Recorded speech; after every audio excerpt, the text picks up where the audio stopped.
One of the best ways to improve your blog titles or vlog titles. So I'm Dr. David Maslach. This is my Monday series. What I did with this is I hired a writer to write up some blogs to help out, and these are great ideas. So this was one of the topics I asked them to do, and so they wrote up this. So I thought I'd actually share this on the YouTube.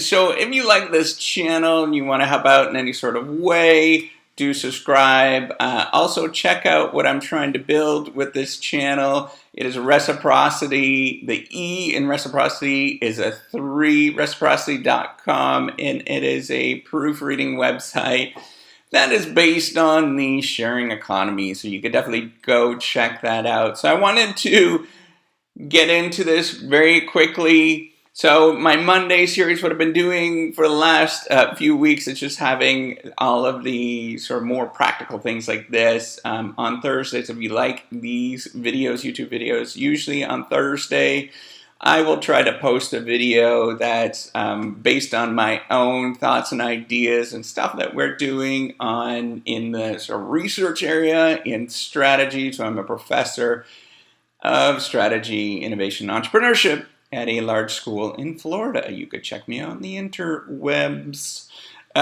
So first thing, first topic or idea, and to improve the titles on your blogs or vlogs, just get to know your audience, get to figure out who they are. That's really incredibly important. That's going to take some time when you're trying to get to know your audience. Just know that it's probably going to take a year or two by the time you actually start getting your voice and understanding who these people are, because how the internet works, it just takes a long time for you to actually start ranking on any particular search engine. So it takes a long time to get to that point. And then when people start communicating to you and you start building an audience, so just keep plugging away at it.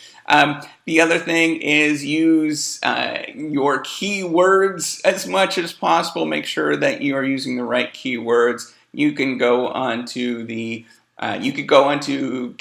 Finder if you want to pay for it. It's kind of a cool website. You can also use Google keyword search. What I also do is go on to just Google itself, and then you can type in the keywords that will pop up the most frequently, the ones that people are actually searching. It'll pop up when you are going on there.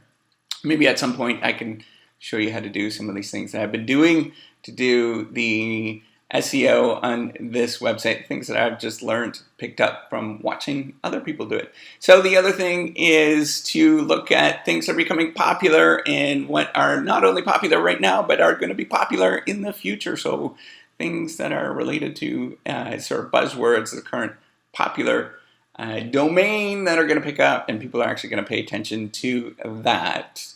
The other thing is to try to use intriguing or unconventional subjects or titles, things that are kind of weird. You can mishmash them together. Generally, that is what we think as interesting things that we do this, right? We do the sort of thing where we are paying attention.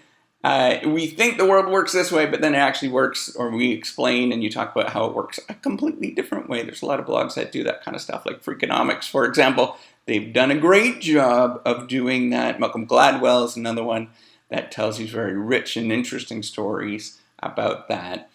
You can also go and become you can dig deep into a particular topic and become like an expert in that particular topic. So I love Planet Money as a podcast that I listen to. You can check that out. You can listen to Planet Money. And it's an NPR podcast as well as a radio show where they dig deep into different money topics in various kind of quirky and interesting money topics that are related to the economy. Of course, I'm a business professor, so I like that kind of stuff and I nerd out over it, but they are interesting. So the other one, this is kind of a trick to sort of jump on the jump up on the rankings on your page searches is just use numbered titles, use odd numbers. That's going to help you pop up on the search engines on the internet, and you can check that out. And or you could try that and see if that works. Just use odd numbers. That's kind of a trick.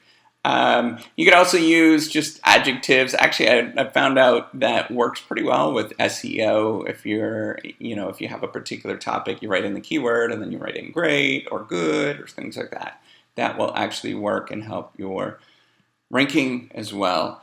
And then the other thing that you can think about is making a series of titles and go through a series of titles, and you can either pick the best one yourself that you think are really interesting. So you might make 5 different titles, and you pick the one that you think is most interesting. The other thing that you could do if you want to get real scientific about it is you could just do a quick Google AdWords campaign or Facebook campaign with those different titles, and you see which one gets the highest click-through rate.